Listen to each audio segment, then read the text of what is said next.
¿Alguna vez alguien se ha puesto a pensar qué pasa fiscalmente al vender una propiedad que, no sé, ha tenido por años? ¿O qué tal al recibir una herencia así inesperada? O incluso, bueno, al ganarse la lotería aquí en Colombia. Esos ingresos como extra, ¿no? Los que no son del día a día, pues tienen un tratamiento especial ante la DIAN. Hoy vamos a hacer una exploración bastante detallada sobre esto que llaman ganancia ocasional en Colombia. Nos estamos basando en un análisis muy actualizado que recibimos, que cubre información relevante hasta 2025. Incluye diferentes escenarios, límites, excepciones y, ojo, muy importante, las posibles reformas que andan sonando por ahí. Nuestra misión hoy es como desmenuzar este concepto. Queremos entender qué es exactamente, cómo se calcula el impuesto, cuándo uno podría, digamos, librarse de pagarlo por las extensiones y, sobre todo, qué cambios podrían estar ya a la vuelta de la esquina. Buscamos dar claridad sobre las reglas de juego de ahora y las que podrían regir muy pronto. Exactamente. Estamos hablando de ingresos que se salen de lo común, ¿no? Que no vienen de la actividad económica principal de una persona o, bueno, de una empresa.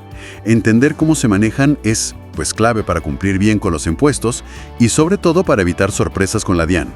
Las reglas a veces son bastante específicas y hay detalles cruciales en los límites, en las exenciones y, claro, en cómo se calcula al final el impuesto. Bueno, entremos en materia entonces.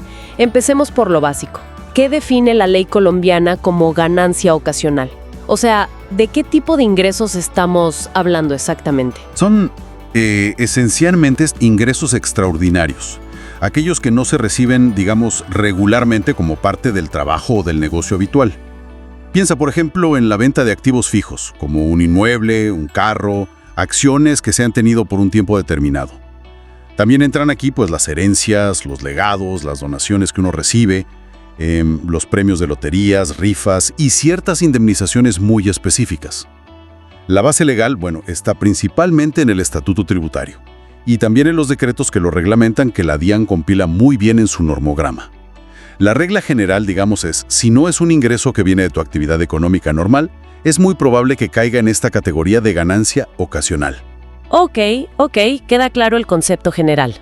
Ahora, la pregunta del millón, ¿y cómo se tasan estos ingresos? ¿Hay una tarifa única o eso varía? Más comunes, como la utilidad al vender activos fijos o esos beneficios extraordinarios. Sin embargo, hay una excepción muy notable y bastante conocida. Para los premios, o sea, los premios de loterías, rifas, apuestas y cosas así, la tarifa aplicable, o bueno, la retención en la fuente que se aplica, suele ser del 20%. Eso lo confirman varias fuentes y es como la práctica ya establecida. Parece que hay una idea de grabar un poquito más fuerte esos ingresos que son pura suerte, ¿no? Ajá, el 20% para la suerte. Ganancias ocasionales, pues se debe practicar una retención justo al momento del pago. Aunque, ojo, no siempre aplica. Existen unos umbrales mínimos que se expresan en VT, la unidad de valor tributario, para que aplique la retención o incluso para ciertas exenciones. Una referencia práctica que aparece por ahí en el material es de 3.250 VT. Se menciona como un umbral relevante para algunas exenciones o retenciones. Pero cuidado, este valor es solo una referencia, ¿eh? Siempre hay que verificarlo con la VT del año específico y la norma concreta para el tipo de ganancia que sea. Importantísimo eso que mencionas de la VT, porque claro, no es un valor fijo, cambia cada año, ¿cierto? Correcto, y ese es un punto crucial de verdad. La unidad de valor tributario la fija la DIAN cada año, normalmente basándose en la inflación.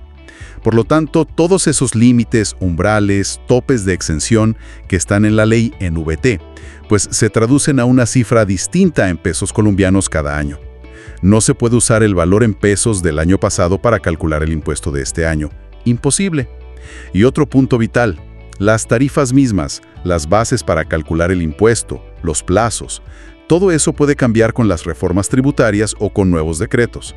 Por eso, antes de hacer una operación importante, no sé, vender un inmueble, es indispensable, pero indispensable, verificar la norma vigente en ese preciso momento. Entendido, súper claro. Vayamos ahora a desglosar los escenarios más comunes. ¿Qué pasa, por ejemplo, al vender la casa o el apartamento donde uno vive? Eso le pasa a mucha gente. Aquí encontramos uno de los beneficios tributarios, yo diría, más significativos en esto de las ganancias ocasionales. Una parte importante de la utilidad que se obtiene al vender la vivienda de habitación, pues puede estar exenta del impuesto. Según las fuentes que consultamos, la referencia práctica para el año 2024 indicaba que el límite para esta exención era bastante generoso, hasta 13,000 VT. ¿13,000 VT? Eso suena un montón de plata. ¿Qué implicaciones tiene esa cifra? ¿Y qué se necesita para poder usar esa exención tan alta? ¿Es así nomás? ¿Automático? No es automático. Hay que cumplir con requisitos bien específicos. Primero, demostrar, pero así con pruebas, que el inmueble que se vendió era la vivienda de habitación del contribuyente. Segundo, cumplir con ciertos tiempos de posesión del inmueble. No es que la compro hoy y la vendo mañana con exención. Tercero, en algunos casos, la norma pide que la plata de la venta se use para fines específicos, como comprar otra vivienda o que se deposite en cuentas AFC, esas de ahorro para el fomento de la construcción. Y fundamentalmente, se debe tener toda la documentación, todos los papeles que soporten el costo de adquisición original y todas las mejoras que se le hicieron al inmueble con los años. Si la utilidad real, la ganancia en la venta, supera ese límite exento, las 13,000 VTs convertidas a pesos del año, bueno, ese excedente sí paga el impuesto del 15%. Ok, o sea, la extensión ayuda mucho, pero no necesariamente te salva del todo si la ganancia fue muy grande. Exacto. Para ilustrarlo con el ejemplo numérico que venía en el estudio, si alguien vendió su casa en 2024 y tuvo una utilidad de 800 millones de pesos, y el límite exento de 13,000 VTs equivalía, digamos, a 611 millones para ese año, entonces los 188 millones que quedan, 800 menos 611, sí serían gravables. Sobre esos 188 millones se aplicaría la tarifa del 15%. Eso daría un impuesto como de 28 millones. Como ves, la exención baja un montón la carga, pero no la elimina si la ganancia es alta. Y esto como que subraya por qué el gobierno parece querer favorecer la vivienda principal sobre otras inversiones inmobiliarias, ¿no? Muy claro el ejemplo, sí. ¿Y qué pasa si lo que se vende no es la casa donde vivo, sino otro tipo de inmueble? No sé, una finca de recreo, un lote, un local comercial. Para la venta de otros bienes inmuebles, los que no son la vivienda de habitación, también puede haber extensiones parciales sobre la utilidad, sí, pero el límite es bastante menor. La referencia que aparece en las fuentes para 2024 era de 6,500 VT. La lógica es la misma. La utilidad hasta ese tope puede ser exenta si se cumplen los requisitos legales, claro. Y lo que exceda ese monto, pues se grava con la tarifa del 15%. Entiendo. La diferencia en los topes, 13,000 versus 6,500 VT, marca una distinción muy clara en cómo se trata fiscalmente la vivienda principal versus otras propiedades. Ok. Ahora, cambiemos un poco.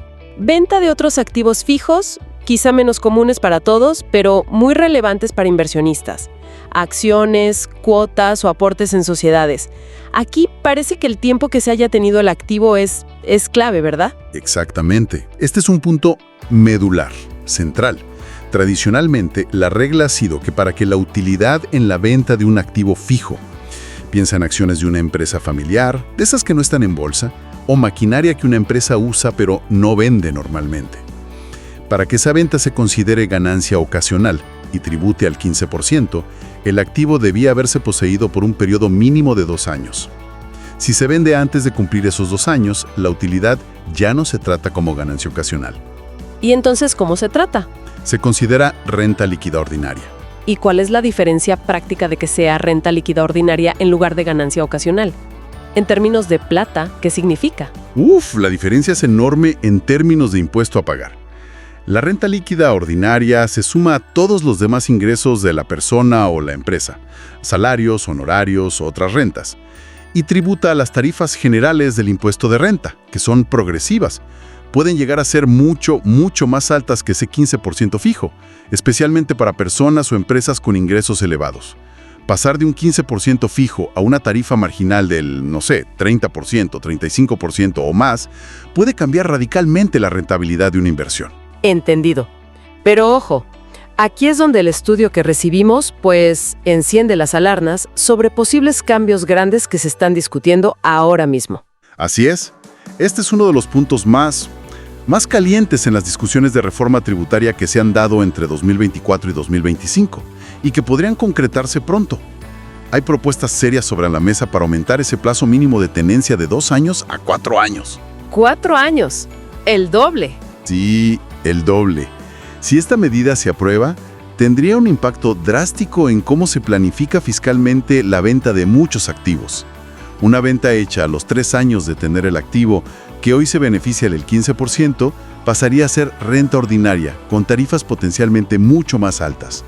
Esto no es solo un ajuste técnico, Podría interpretarse como una señal para, no sé, fomentar inversiones de más largo plazo y desalentar un poco la especulación o eso de comprar y vender rápido los activos. Claro, tiene lógica. Y ligado a esto está la importancia crítica, pero crítica de verdad, de determinar correctamente el costo fiscal del activo que se vende, para calcular la utilidad, que es precio de venta menos costo fiscal. Necesitas saber cuál es ese costo que la DIAN te reconoce.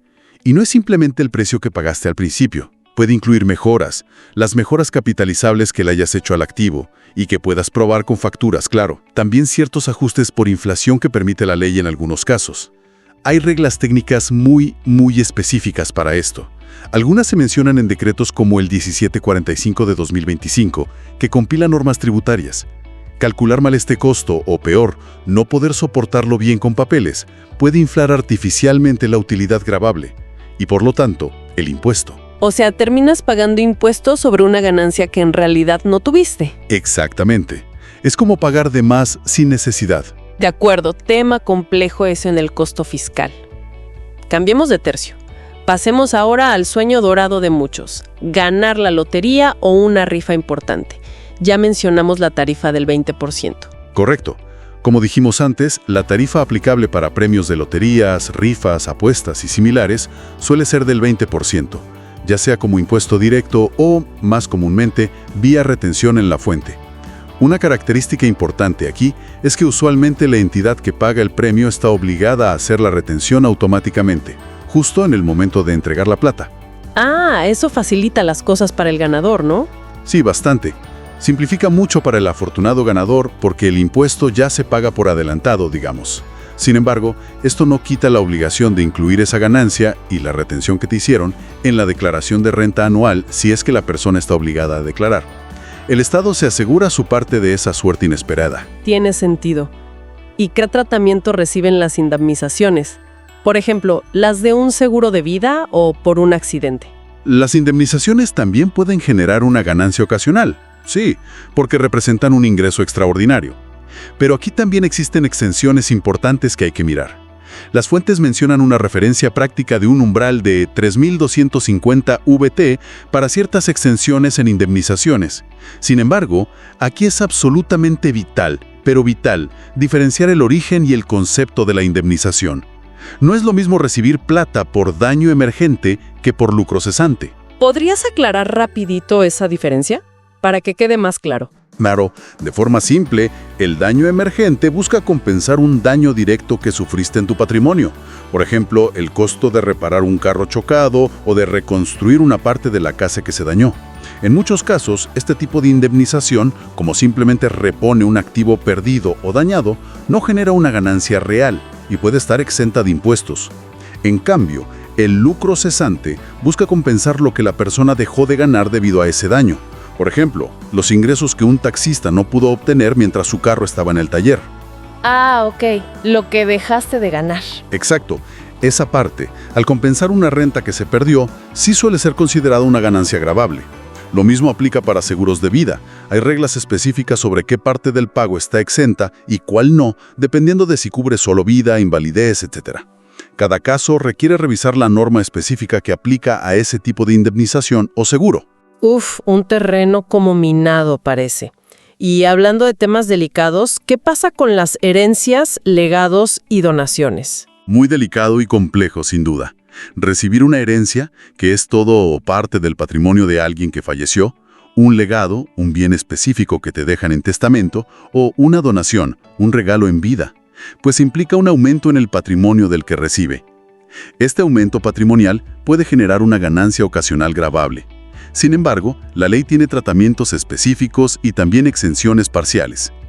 Estas dependen de factores como el grado de parentesco entre quien da y quien recibe, el tipo de bien que se hereda o dona, No es lo mismo recibir una casa que plata en efectivo, y los límites en VT establecidos en la norma del año en que ocurre la sucesión o la donación. Además, es importante no confundir este impuesto de ganancia ocasional con un posible impuesto a las herencias como tal, si es que llegara a existir o aplicar bajo alguna norma particular. Definitivamente, esta es un área que casi siempre, pero casi siempre necesita asesoría experta para manejarla bien. Me imagino. Y finalmente, en estos escenarios que estamos viendo, ¿qué ocurre con la liquidación de sociedades? O cuando alguien vende su participación en una empresa. Bueno, cuando una sociedad comercial se liquida, los socios reciben una parte de los activos que quedan después de pagar todas las deudas, ¿cierto? Esa distribución puede generar una utilidad para el socio, la cual se puede clasificar como ganancia ocasional. Igualmente, si un socio vende su participación, sus acciones o cuotas en la sociedad, la utilidad de esa venta también puede ser ganancia ocasional. La condición clave, como ya mencionamos antes, es doble. Primero, que esa participación sea considerada un activo fijo para el socio, o sea, que su negocio no sea andar comprando y vendiendo participaciones todo el tiempo. Y segundo, que haya mantenido esa participación por el plazo mínimo que exige la ley, que hoy son 2 años, pero con esa posible reforma a 4 años en el radar. Claro, vuelve a aparecer el tema del plazo. Exacto, y de nuevo, la documentación que soporte el costo fiscal de esa participación, cuánto aportó originalmente, los ajustes permitidos, etc., es absolutamente crítica. Crítica para calcular correctamente la ganancia y evitar pagar impuestos de más. Bien, bien. Hemos cubierto varios escenarios importantes. Hagamos una pausa para recapitular esos límites y exenciones clave que hemos mencionado, para tenerlos frescos. Perfecto. Los más destacados que salieron de las fuentes, usando las referencias de 2024 como una guía práctica, son el tope de 13.000 VTs para la exención en la utilidad por venta de vivienda de habitación y el tope de 6.500 VTs para la exención en la utilidad por venta de otros bienes inmuebles. Es fundamental insistir, estos son valores en VT, su equivalente en pesos cambia cada año y hay que usar el valor del año de la transacción, no el de antes. Además, hay que tener en cuenta que no se pueden usar estas exenciones así como así, ilimitadamente. Existen limitaciones de tiempo para poder volver a aplicarlas. No es que vendas una casa con exención cada año. Entendido. Y un mantra, de verdad, un mantra que repiten todas las fuentes consultadas. La DIAN es extremadamente rigurosa con los soportes documentales. Hablamos de escrituras públicas, facturas de compra y de mejoras, y ojo, que cumplan requisitos fiscales, idealmente electrónicas, certificados de pago de impuestos como el predial, extractos bancarios que muestren los flujos de dinero, pólizas de seguros, actas de liquidación de sociedades, testamentos, todo. Sin estos documentos que prueben, pero de manera fehaciente, los costos, los tiempos de posesión y las condiciones para acceder a las exenciones, la autoridad fiscal tiene toda la facultad de desconocerlos, de decir, esto no vale. Y el resultado puede ser un cálculo del impuesto sobre una base gravable mucho, mucho mayor. A veces incluso sobre el valor total de la venta o el ingreso bruto. Imagínate, eso puede ser financieramente devastador. Totalmente. Es casi como tener que armar un caso legal para justificar cada cifra que pones en tu declaración. Justamente sobre eso, uno de los puntos más cruciales del análisis que tenemos es la alerta sobre las posibles reformas que se están discutiendo ahora mismo, en septiembre de 2025. Exacto. Este es un factor de incertidumbre muy importante en este momento. Según las fuentes consultadas, artículos de prensa económica, análisis de firmas de abogados, de contadores. Hay varias propuestas relevantes sobre la mesa que podrían cambiar significativamente el panorama de las ganancias ocasionales aquí en Colombia. Primero, la que ya mencionamos varias veces, la propuesta de aumentar el plazo de tenencia de activos fijos de 2 a 4 años para que su venta califique como ganancia ocasional y no como renta ordinaria. Segundo, se ha discutido en borradores y debates sobre posibles ajustes en las tarifas. Una posibilidad que ha sonado fuerte es subir la tarifa general del 15% al 20%. Igualándola con la de loterías. Exacto, igualándola con la tarifa que ya aplica para loterías y premios. Y tercero, también podrían venir cambios en los topes de exención expresados en VT, quizás reducirlos o ajustar las condiciones para usarlos. Y otras limitaciones sobre deducciones o beneficios que hoy aplican a las ganancias ocasionales. Entonces, para alguien que esté, no sé, pensando en vender un apartamento de inversión el próximo año o liquidar una sociedad familiar, ¿qué significa todo esto en la práctica? ¿Qué debería hacer? Si alguien está planeando una operación importante que genere una ganancia ocasional significativa durante 2025, como la venta de un inmueble, que no es vivienda, o la liquidación de esa sociedad familiar, o una reestructuración de activos, existe un riesgo real, tangible, de que las reglas del juego cambien a mitad de camino. Una operación que planeaste bajo la tarifa del 15% podría terminar tributando al 20%. O una venta a los 3 años de posesión podría pasar, de repente, de ser ganancia ocasional a renta ordinaria con una tarifa mucho más alta. Claro, el impacto financiero puede ser considerable. Muchísimo. Por eso, es absolutamente vital monitorear de cerca el trámite de estas reformas en el Congreso y los decretos reglamentarios que finalmente salgan. Las fuentes son unánimes en recomendar prudencia y seguir constantemente las noticias económicas y tributarias. Y es importante repetir, nosotros estamos reportando esta información sobre las discusiones de manera imparcial, basándonos en las fuentes, sin tomar partido sobre si las propuestas son buenas o malas. Simplemente informamos lo que se discute.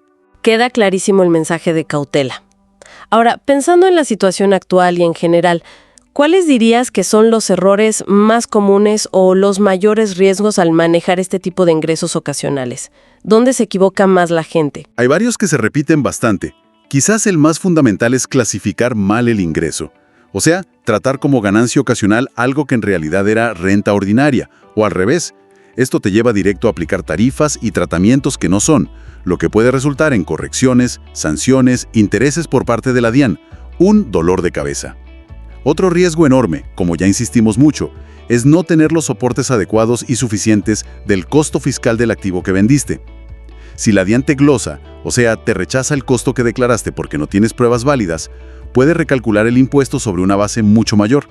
A veces, en el extremo, toman casi el precio de venta total como si fuera utilidad. Terrible. Y por supuesto, está el riesgo, muy presente ahora mismo, de que te sorprendan cambios legislativos abruptos que alteren las condiciones bajo las cuales planeaste una transacción. Frente a esos riesgos tan grandes, ¿qué recomendaciones prácticas claves surgen de las fuentes para, minimizar los problemas? La clave parece estar en la diligencia, en ser muy organizados con los papeles y en anticiparse. Podemos resumirlo en estos puntos. 1. Documentar absolutamente todo y de forma impecable. Guardar y organizar escrituras, contratos, facturas de compra y de mejoras, asegurándose que cumplan requisitos fiscales, certificados bancarios, comprobantes de pago, pólizas, actas, testamentos, todo lo que soporte la transacción, los costos, las condiciones para las exenciones. La carga de la prueba está en el contribuyente, siempre. Ok, punto 1. Papeles, papeles, papeles. Exacto. 2. Verificar siempre la VT vigente al momento exacto de la operación. No usar valores de años anteriores para calcular topes y umbrales en pesos. Nunca. 3. Calcular el costo fiscal siguiendo estrictamente las normas tributarias vigentes. Investigar qué alternativas permite la ley. Valor de adquisición ajustado por inflación, avalúo catastral en ciertos casos para inmuebles, etc., que están en el Estatuto Tributario y en decretos como el 1745 de 2025 o el que aplique en ese momento. 4. Simular escenarios. Antes de una operación grande, es súper útil calcular el impuesto potencial bajo diferentes clasificaciones, ganancia ocasional versus renta ordinaria. Así entiendes el impacto real y tomas decisiones más informadas. Y 5, quizá el más importante, sobre todo para operaciones de montos grandes, estructuras complejas o en momentos de incertidumbre como el actual. Buscar asesoría experta. Un buen contador o abogado tributarista que esté actualizado y, claro, seguir de cerca las noticias sobre las reformas tributarias. El estudio incluso propone como un checklist básico, una especie de guía rápida para no olvidar pasos clave, ¿no? Sí, es una herramienta práctica, útil. Resume los pasos esenciales. Primero, identificar correctamente el tipo de ganancia, venta de activo, premio, herencia, indemnización. Segundo, reunir toda la documentación soporte, costos, mejoras, venta, recepción. Tercero, verificar el tiempo de posesión del activo, clave con la posible reforma a 4 años. Cuarto, calcular el costo fiscal y las posibles exenciones que apliquen, usando la VP vigente del año, importantísimo. Quinto, determinar el impuesto aplicando la tarifa correcta y calcular las retenciones en la fuente que correspondan o que ya te hayan practicado. Y sexto, declarar correctamente en el formulario qué es, y fundamental, conservar todos los soportes por el término legal que exige la DIAN, que usualmente son 5 años o incluso más. Excelente, creo que hemos hecho un recorrido bastante completo. Empezamos definiendo qué es una ganancia ocasional, exploramos los escenarios más comunes, como la venta de una casa, recibir un premio o una herencia, analizamos las tarifas, la importancia crucial de la VT, los límites y exenciones, y dedicamos un tiempo importante a esas posibles reformas que podrían cambiar las reglas del juego aquí en Colombia. El mensaje central que, creo, se desprende de todo esto es que, aunque los llamemos ingresos ocasionales, su manejo fiscal no puede ser ni ocasional ni improvisado. Para nada. Requieren planeación y un cumplimiento riguroso. La documentación exhaustiva y el estar permanentemente actualizado sobre la normativa vigente, incluyendo los cambios anuales de la VT y, sobre todo ahora, las discusiones legislativas, son absolutamente esenciales. Esenciales para evitar problemas con la DIAN y también para optimizar la carga tributaria, claro, pero siempre dentro del marco de la ley. Definitivamente, parece que la clave, como en tantas cosas fiscales, está en la anticipación, en la organización y en tener la información precisa. No dejarlo para última hora cuando la transacción ya está hecha y no hay mucho que hacer. Y para dejar a nuestra audiencia reflexionando sobre las implicaciones más amplias de todo esto, especialmente mirando hacia el futuro, surge una pregunta interesante del análisis que hicimos. Sí, una pregunta para pensar. Considerando estos cambios potenciales en los plazos de tenencia, de 2 a 4 años quizás, y en las tarifas, con ese posible aumento al 20%, sumado a lo complejo que ya es determinar y soportar bien el costo fiscal de los activos, ¿cómo podría todo este panorama influir en las decisiones de inversión a largo plazo? No solo las de corto plazo, en activos como inmuebles, acciones o participaciones empresariales dentro de Colombia. ¿Podría esto ir más allá de simplemente buscar pagar menos impuestos y afectar la dinámica misma de cómo y por cuánto tiempo se decide invertir en el país? Es algo para meditar sobre el impacto más profundo de estas reglas fiscales.